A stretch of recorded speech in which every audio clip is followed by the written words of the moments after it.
Hi, everybody.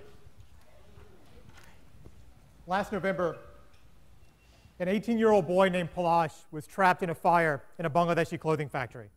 He was trapped with hundreds of other workers because the fire escapes there were locked.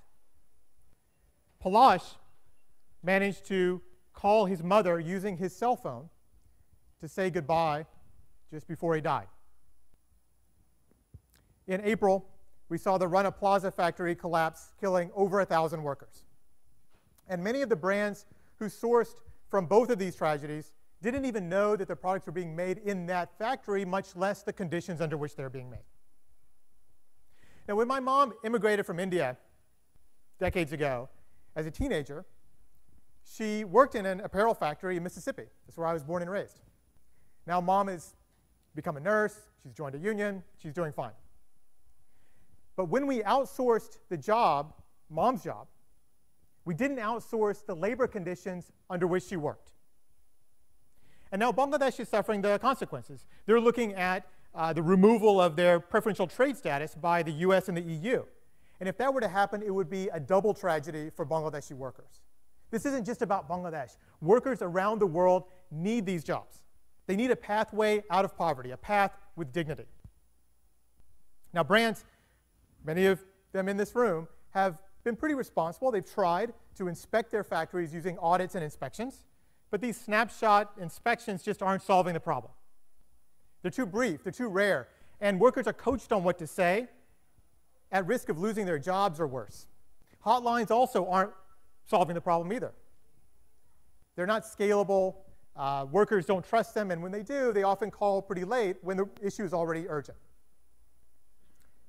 When I was in the State Department, I visited some of these factories on behalf of you guys, and I noticed that almost every worker I talked to had one of these. And I thought, well, this is a basic problem. This is a real-time problem demanding real-time solutions. Brands need to know where their products are being made. Workers need to know where the best places are to work so that they can vote with their feet for the best jobs. And any solution needs to be scalable to millions of workers, tens of thousands of factories in any given supply chain.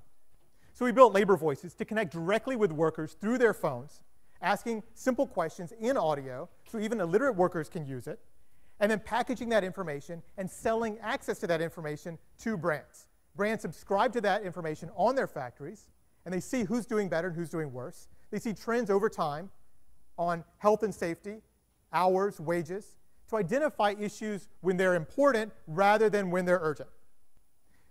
We connect with workers. We monitor factories in real time. We warn workers away from danger. And we drive brands and buyers to the best-in-class factories.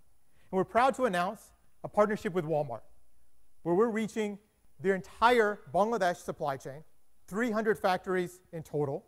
Nearly 1 million workers will be touching, 7% of Bangladesh's apparel sector. And that's only the beginning.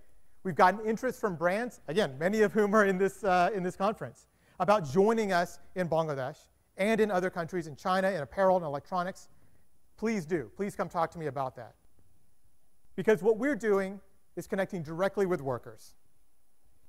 And we're making sure that workers like my mom, workers like Palash, can make the products that we all love with safety, pride, and dignity.